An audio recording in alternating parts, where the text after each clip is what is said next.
Ja, jaz, ker začnem delati jaslice, prosim Jezusa, daj mi primi za roke, ker jaz sama ne znam nič.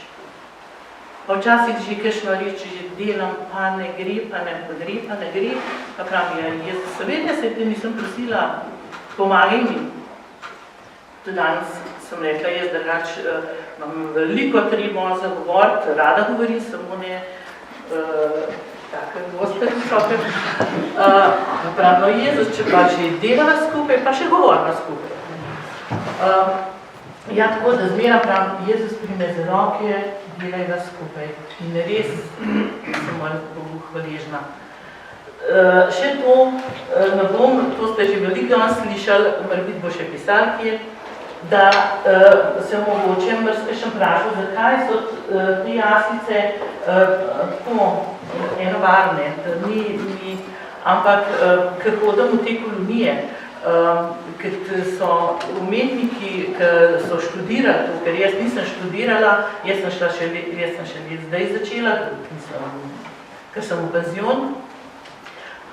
In oni, to umetniki mi pravijo, kar je narejen iz roka, da ni ulitek, ker jaz imam v glavnem samo eno modulirko, pa tele 4 prste, to se ne smem ne urezati, ne nič, jaz ne smem nič orehov, pa lešnikov, ker mi ko delam kakšne zareze, a ne, če nimam gladkih prstov. No, se to je en peeling glina, a ne, da mi gladke prste dela. Pravijo, da kar je na roko narejen, naj bo, mislim, kar je, da ni ulitek, naj bo brez barve. Prav, mi vidimo to vašo dušo noter.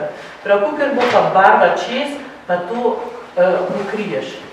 In res mrzkešen me je že rekel, da so kar topli. Ampak res tako, ne vem, če je bila kakšna figura narejena, da ne je bila Božja pomoč z mano.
Kar 53 kompletov jaslic imamo tukaj, 26 različnih izdelovalcev iz cele Slovenije, tudi različni materiali so uporabljeni, različni stili, slogi.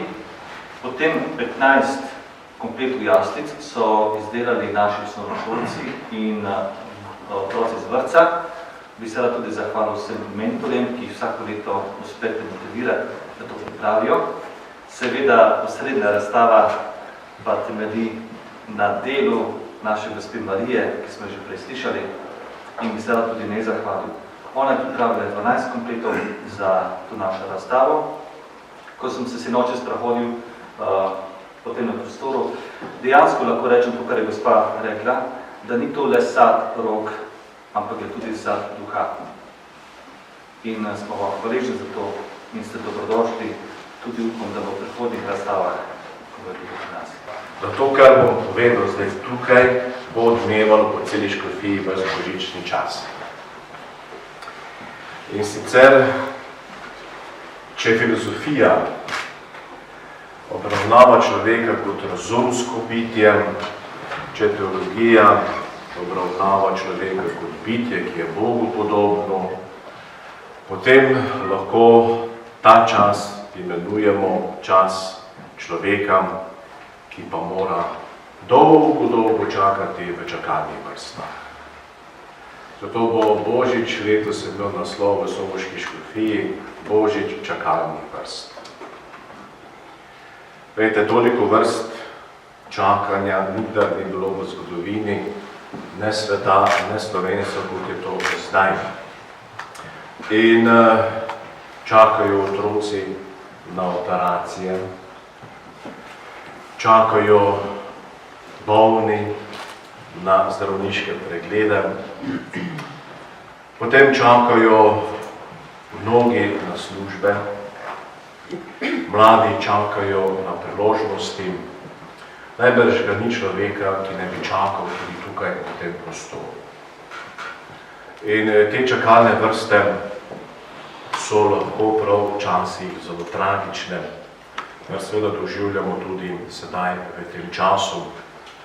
Pa vendar ne tako zelo tragične prav zaradi Božiča.